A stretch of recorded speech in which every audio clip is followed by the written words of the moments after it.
Good morning, everybody. Welcome to Wake Up with Toastmasters. My name is Jean Williams. I'm your district director for District 115, which is Southern Nevada and a little piece of Utah. And this is my co-host today, Anita Delacroce. How are you, Anita? Oh, I'm pretty good this morning, actually. Happy Monday. Happy Monday. I actually got up a little bit early. or earlier. Yeah. When I wake up this early, I get motivated to do all the things I need to do. So hopefully I'll stay motivated. Right. But so I thought today we would talk about some of the common questions we get. We've touched on common questions, Jean and I, you and me, different people, configurations about questions people have about Toastmasters. But I think we'll revisit the topic, what to expect when you visit a club. Yeah. So we talked about you're interested in Toastmasters. Maybe somebody's invited you to a meeting, which is great. Or maybe you went on toastmasters.org and find a club and found a club you're interested in joining. And now it's the time to visit the club. So what can you expect? Well, you can expect to be greeted warmly because people are happy you're there. People, I think, remember when they were new. And like I always think about the first time I went to a Toastmaster meeting, mine was a little bit different because it was a corporate. So a whole bunch of us all trooped into a meeting room at the same time. We all knew each other. We just didn't know the people talking. And that was a little bit intimidating. Then I think, wow, how intimidating it may be for someone to walk into a room of a whole room of people they've never met and visit a Toastmaster meeting compared to a company where you know all the coworkers, you're all just trooping in to see a stranger, but compared to being the stranger trooping into it. So I think that realize that everybody's happy you're there. They are, because they remember the first time they were there and how frightening it could have been. There's sympathy right away. I think I've never seen anybody who wasn't greeted and, hi, my name is Jean. Would you like to sit with me if it's an in-person meeting? Or it's good to see you. Tell us a little bit about yourself. Don't worry. That's not a 5 to 7 minute speech you have to give. It's just, hey, I saw your meeting online and I thought it could be good. That's all you have to say. What do you remember being the first time you went to a Toastmaster meeting? Well, it was not a corporate club, but it was a company club. I knew some of the people there, so I was invited. And I thought it sounded like a really good idea. I felt it was something I needed. I needed it because when I went to meetings, it seemed as though I wasn't being heard, or I was reluctant to step up to say something, to give my opinion about something, or even ask a question. So I thought, oh, this might be a good way for me to get to know people better and then feel more comfortable talking with them. And I felt included when I went, which was an excellent feeling to have because they greeted me. You know, they were happy to see me, as you said. And, you know, it's not like you're going to a party where you've got your party hat on and everyone's going to be rah, rah, zim, boom, bah, but it's a very congenial atmosphere. People are positive. They're aware of you. They know you're aware of them because you're going to be eyeballing everything. I'm watching these people here. So, yeah. And I think one of the most important things in having a person introduce themselves at a meeting is for you to introduce as many people as you can to them. If it's a smaller club, it's a lot easier. But they're introducing themselves to you, but they don't know who you are. Well, you touched on what I think is an important point. You said why you wanted to visit a club in the first place, being heard in meetings. And I think that's, if you're thinking of visiting a Toastmaster meeting, for whatever reason, some people join truly for the social aspect of it, just to meet people. One man told me, I visited a club. I just wanted to go somewhere. He'd been widowed. He was alone. He said, I just felt lonely. I want to just go somewhere and hear people talk. Okay. Other people go because they want to be better at job interviews, be better in meetings, be a better presenter. Some people are told by their boss, you really need what Toastmasters has. Have you thought about? And then other people maybe look at someone who they think is a very articulate speaker, who's very comfortable in front of a crowd, and the person says, oh, well, I wasn't this way, I went to Toastmasters. Whatever your reason for walking through the door, don't lose sight of that. Even if you're on your drive over, oh no, they won't want to. No, keep driving. Just keep driving, because whatever reason you thought of to even look up where a club meets is the same reason it's going to be there a year from now, 2 years from now, 3 years from now. So you might as well go ahead and get started. At least walk through the door, whether be it virtual or be it in person. Walk through the door and at least try the one meeting, and you'll find if you get past that one meeting. Now, we have talked about not every club is a good fit for everybody. So I always tell people try 3 different meetings and you'll know which one you're supposed to go to. Usually the odds are in your favor with 3. If you walk in the first meeting and right away you think, wow, I like these people. This is fun. I had a good time. Then that might be the club for you. If you walk out thinking, well, they were nice, but I don't know if that's going to help me with my goal, then find, go back to find a club and look at other meetings. I've been to Toastmaster meetings where I went to one that, and the careers of most of the people just didn't, they were more of, I was in a career where it was more facts and circumstances, and theirs was just much more social. So it just didn't fit for me. They were super nice people. I visited that club a couple times over the time, but for me, what I wanted, my goals, they were just a little too social. But that same club, I heard other people say, well, I visited this one. There were just too many facts and circumstances. Now this one's social. So there again, it's going to come down to, there's going to be the right club for you. Right, exactly. And another thing to be very conscious of, and I think we tend to be, I think more of us should be when we're at a meeting and a new person comes in, find out what that person is looking for. Mm-hmm.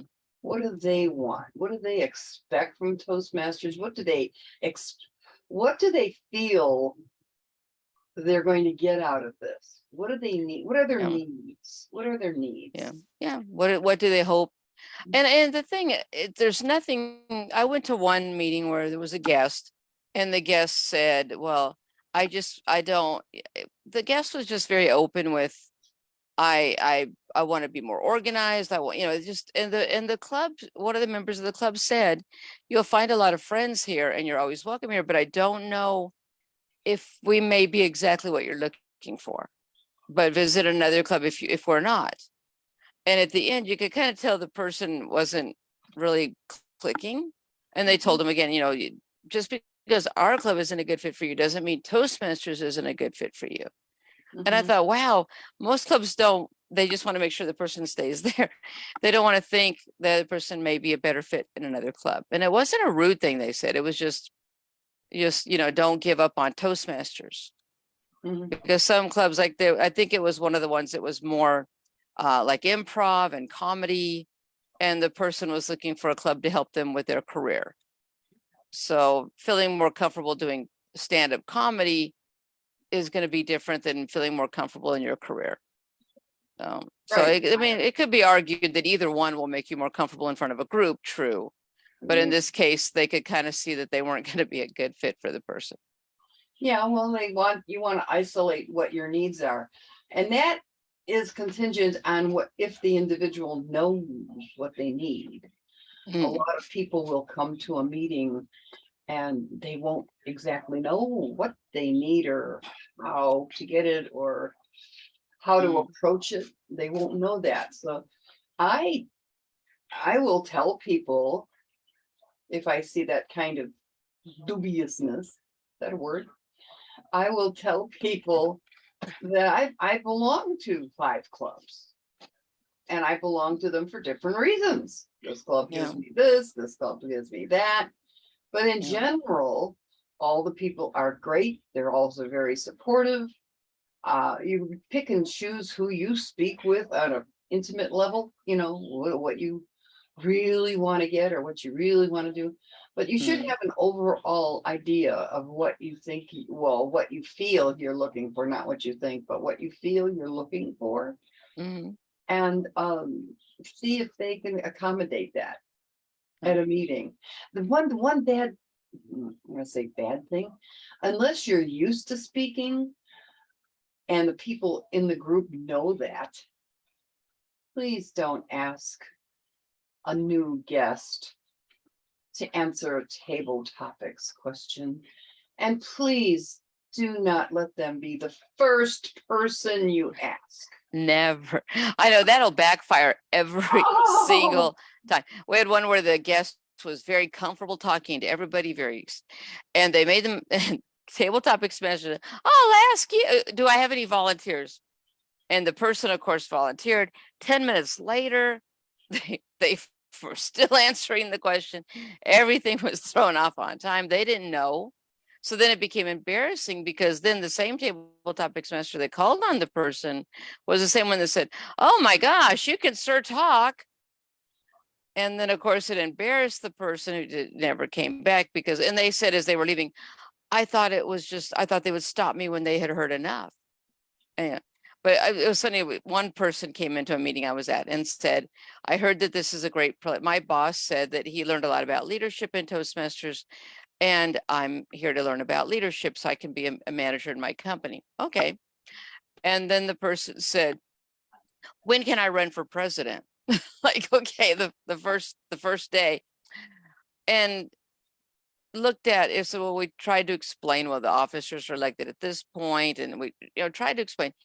And I think there was that misconception. And what was it was interesting because I think about that over the years, because of course the guy, I don't know, I guess he figured he'd come in and be in charge of the meeting and that would be that. And they tried to explain, well, we have 4 more months before we even elect officers, but you're welcome to join. Usually a person who's new becomes a sergeant at arms. No, I want to be the club president. I never saw the person again, which is probably okay.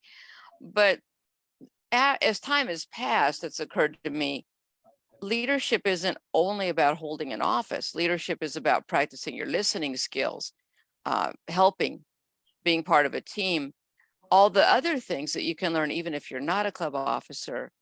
And it's still there for everybody. So I think had I thought about it at the time, had I realized it, I was still a reasonably new Toastmaster myself. But had I thought about it, I would have said, but wait, you're going to get those skills. You're going to learn about leadership, even if you're not a club officer, because you're going to have these other opportunities. And listening and giving feedback, I think, are much more important as a supervisor than almost any other skill. Right. A lot of people can organize an event, but listening and giving really heartfelt feedback, which you can learn from day one, that makes a difference. Well, yeah, and part of leadership is, well, as you say, listening and brainstorming, the ability to listen to other people's ideas to see if they can be incorporated into your ideas. And when it's a group activity of brainstorming, that really becomes very fun because you hear so many different ideas. And in brainstorming, of course, nothing is negated, everything is considered. And what a wonderful positive way to look at a problem and approach a problem for a solution. I think it's absolutely fascinating. It's also important. I think we have our 4 core values in Toastmasters that we really should bring out more often. And those 4 core values will take you not only through Toastmasters, but through your career, through life in general. And they are respect, integrity, which is number 1. Then we've got excellence, and we have service. We are service oriented. We are a community of people. No man is an island. So everything involves teamwork. Your work involves teamwork. Any volunteer organization definitely involves teamwork. Your family life involves teamwork. If you're in a relationship with somebody, there is amount of teamwork there, but also those other values of integrity, respect, and excellence is one of our core values. So we're always out not only to do our best, but to help you do your best. Yeah, I think there's a real satisfaction in seeing somebody struggle and helping them. People think I'm saying a joke, but I'm not. The hardest evaluation I ever had to give, because an evaluation is 2 to 3 minutes. It was a woman's icebreaker. She got up and she held her paper and she shook like a leaf and she talked for about 30 seconds. So I was writing her name on the top of the evaluation sheet. I was writing my name, I was writing the date, and I looked up and she was gone. And I had heard her speech. I had heard her kind of very soft voice. And then I thought, well, what am I going to say? And the way our meeting was arranged in that most meetings where you give the 2 speeches and then the table topics, so the evaluator has the time to formulate their ideas. And I kept, what am I going to, and finally it dawned on me, she's done what most people swear they will never, ever public speak. I would rather, it's like one of the biggest, like the first or second biggest fear that people have is public speaking. I forget if it's 1 or 2, but it's right up there. I think it's And one. I think it is 1. I know it's in the top 2, but so because of that, I've heard people say over and over, like they'll come with somebody else to a contest. Oh, I will never public. I will never. And just, I mean, they're not even trying. No. Or you even ask them to introduce themselves when they're a guest. That's their whole like, so who's your friend? I mean, that's that. So I think she'd got up to speak and she came to a Toastmasters meeting and she spoke. And when I thought that's what I need to capture, that's what I need to talk about, is the fact that she's doing what a lot of people will never even try. And she went on to be a good Toastmaster. She went on to give a lot of speeches. Did she become a distinguished Toastmaster? No. But did she get to where she could give a speech in front of a group of people she had never met and feel a lot more comfortable? Yes. Could she hold a 5 to 7 minute speech? Yes. Did she lead a group meeting for her own group that lasted a half hour? Yes. And that's a whole lot more than she started with. So then I think, well, okay, good. I can be a part of that. So watching her from that first one till like a year later when I evaluated her another time, and the world of difference. So yeah, it's just, so don't give up on something entirely. If you see someone and you think, wow, I wish I were a better speaker. You can be. Mhm. I wish I could get into my door into management. You can be. You Mhm. can. It's just getting those skills you need. And not everybody is born with this, confidence, and not everybody's born being a public speaker. Some people truly are. I think from the day they're born, so they don't mind being the center of attention. They feel very comfortable talking. They might, but they probably can't play musical instruments. So everybody has something. Everybody has something. I never had a problem with the speaking part. I had a problem with the listening part. That's most So, people's problem, I think. yeah, for me, it was being a better listener. And I hated doing speech evaluations, not because giving the feedback, because I would see them after the meeting and go, oh, I really liked this, or well, you did a great job at that. But it was the listening throughout their speech enough to give a 2 to 3 minute thorough and sincere and helpful evaluation. And I said to somebody, I don't know, I just really don't like giving evaluations. And she said, well, it's because you're not a good listener. It was just so matter of factly, well, yeah. I said, you think I'm not a good listener? And of course, it's always that time when your friend walks up. Well, of course you're not.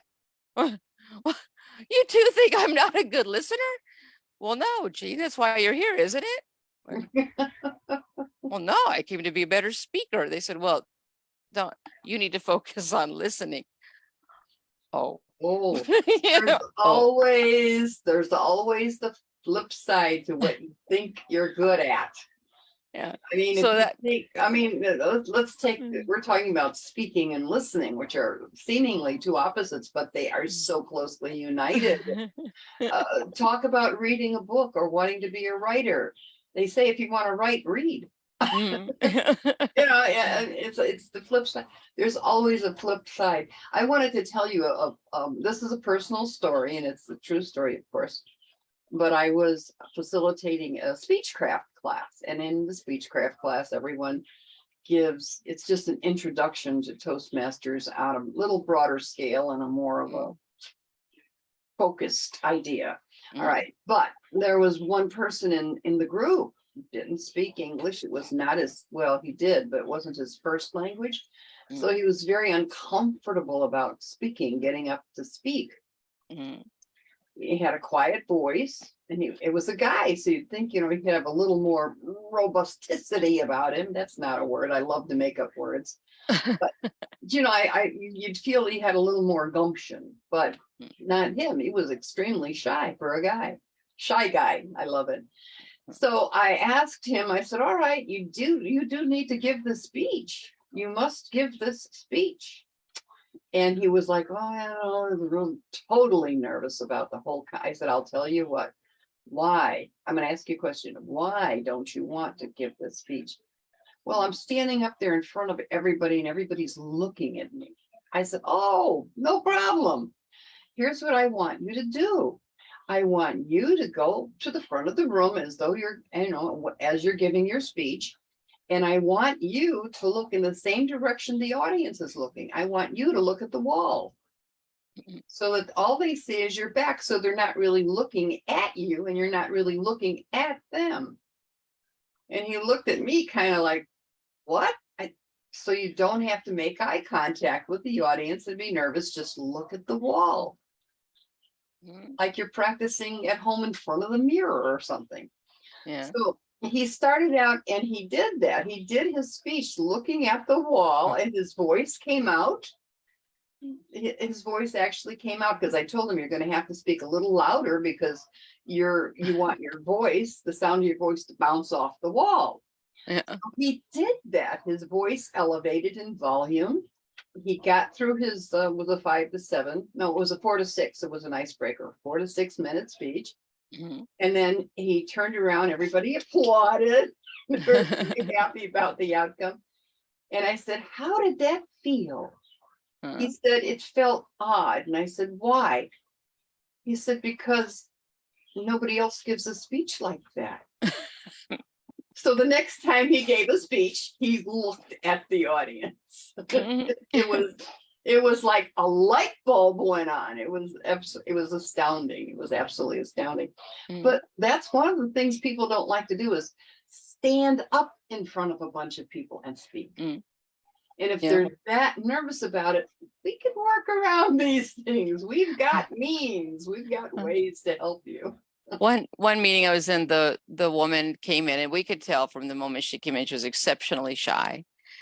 And of course, then one of the other ladies said, I used to be shy. Can I mentor you? And I said, oh, sure. So they would talk they'd come early and they would talk about what was going to happen in the meeting, and they'd stay late and talk about if she'd answered a table topic question. You could have answered for more than 15 seconds if you had also said this. And it was just this, even the table topics, getting to the 1 to 2 minute table topics was quite a chore. So, and then we would let her even at the beginning, why don't you sit at your desk? This is an in-person meeting. Okay, are you ready to stand? But why don't we try standing this time? So the day came finally, now it's time for your icebreaker. You really need to do this. And she got up there and she went over to her mentor. Will you come up to the front with me? And her mentor said, sure. So both ladies came up to the front. And the one started to talk, and I look over they're holding hands, and she's just shaking like a leaf, and she's reading her paper. And so she's holding her hand on one hand, and she's reading her paper on the other, and looking at her paper. And she finished, and of course, everybody applauded. And everybody's, oh, I loved when you talked about this, and the evaluation was very positive. And then the next meeting, so of course, the next time she spoke, she has her mentor come up with her. And about halfway through the speech, she said, you can sit down now. And the mentor said, great. So she sat right there, right next to the very first seat. So she didn't go far. She just sat. And then she still they were holding hands. But the thing is, she made progress and she got there, and it helped her in her job. It helped her with job interviews, especially. Speaking of job interviews, this is a fun story. So this fellow comes in, he wants to be better at job interviews, which is admirable because job interviews are hard. They just are, especially if it's a panel interview and you're in there, and mine were always panel interviews with, 3 to 5 people on a panel, and they're all asking questions and they're all taking turns writing down answers, and it's very disconcerting. So his was a similar situation. It was going to be a panel interview, and he had to, give this speech. So he came in and he handed he says, I want the speech project I picked. There's one about, I think similar to interviews. There's one that it works real well for interviews. And this is what I'm going to give. And here's my speech. We said, okay. And he handed Jean Dunford and I a list of questions. And he says, you can ask them in that order. So like, okay.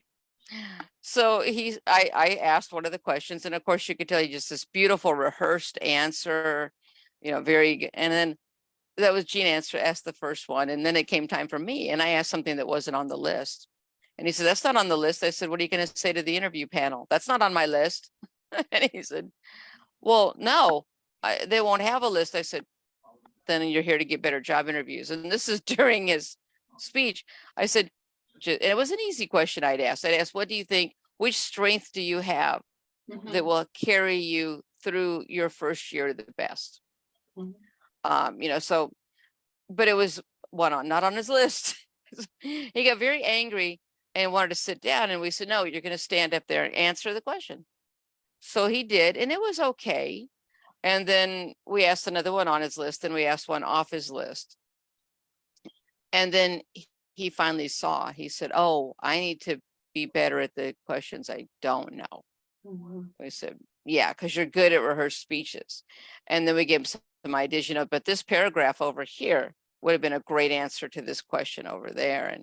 But it was interesting, just people are there for certain goals. And I think they envision it's going to happen right away, which it may not, or that it's going to happen on their terms, which sometimes things happen to you when you're least expecting them. Yeah, that's why table topics are so important and fun. Well, even evaluations, if you think about it, I mean, evaluations, you're giving a 2 to 3 minute speech because it's supposed to have an introduction, a body, and a conclusion. And while you're writing that speech, you got other things going on. You got another person, even if you're evaluating the first speaker, you got the second speaker speaking. And of course, even if you're only focused on your evaluation, that noise, the sound is coming in. And then you're hearing table topics, and there's that part of your brain that goes, oh, that's a fun question. No, focus on evaluation.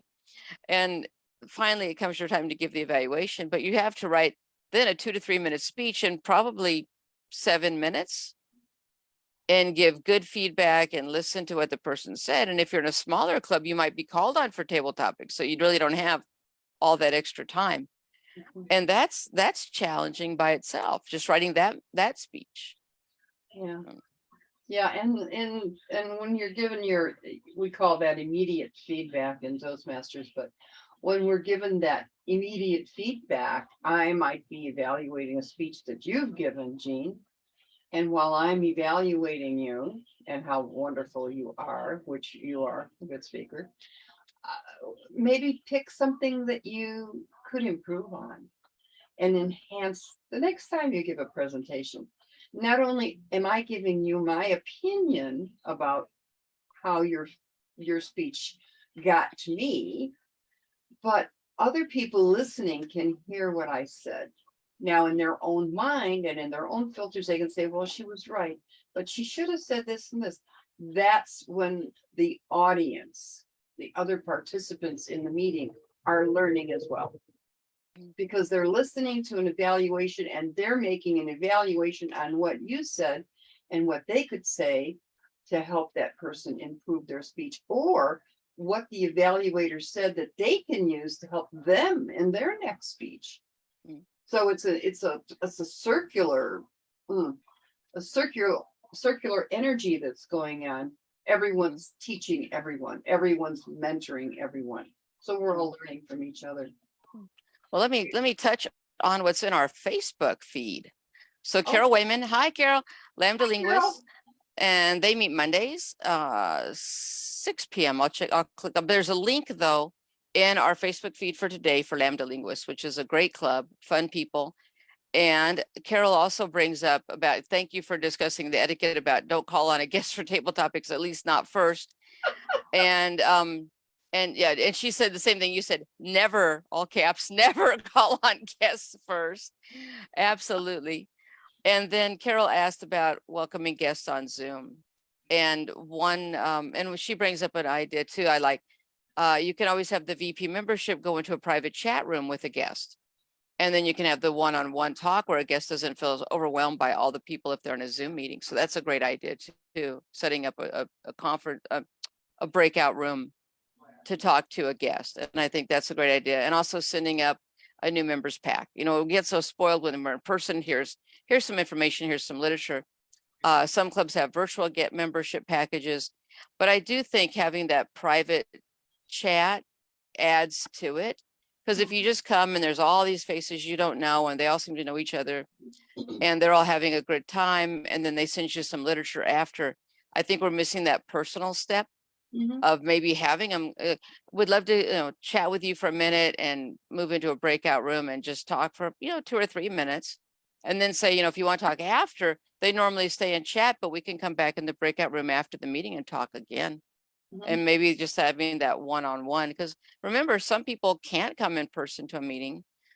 Some people fall in love with a club that's not even near them. Others live in towns where there aren't any Toastmasters. So there's reasons that you'd want to be in an in-person meeting, an online meeting. But Right. and then Jennifer said, good morning. Hey, Jennifer. Hey, Jen. So The other thing, that was, oh, I'm sorry. The other thing I'm gonna break up, I'm speaking over you. The other thing about that individual meeting is a lot of clubs, I know, at least in 2 of the clubs that I belong with, there is what we call a meet and greet prior to the meeting. So when a guest does come in, they can introduce themselves. You can get to talk with them. Hey, what's going on? Hey, Carol, where are you coming from? What are you doing? What are you interested in? And you can have a little chit chat one-on-one with them while everyone else is listening. And that's a way to get integrated into the group as well. Pulling someone out of the side is also very good, especially if you note that they are shy. I think both have their merit, because I think sometimes I've seen it where and this is unfortunate, the meet and greet, because unless everybody knows everybody. So you're asking them about, oh, hey, whatever happened? How was your trip to so-and-so? And then the members are all talking and the guest just sits there. Yeah, well, so I think having a break and a breakout, seeing that and just saying, hey, Carl, it's so great you're visiting us. Can I pull you into a breakout room just to chat for a minute before the meeting starts? And maybe just that, like letting the person know, yeah, they're having that conversation, but here I am talking to you only.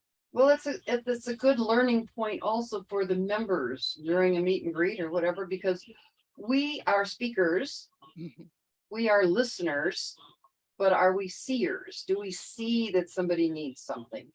Are we being observant to new people as members? I'm talking about the members. Are we being observant as to what a new person might need or where they're at or that they're there? And bringing them in. So I think it's everyone's responsibility. Yeah, we can pull a person aside as long as they don't think they've done something wrong. Let me take you over here in the corner and tell you a few things. No. But it also, we're running out of time, but it also goes right back to the very beginning. Everybody goes to a meeting for a different reason. Right. And sometimes we just get to where we just assume everybody's coming for the same reason we did. And that's not always the case.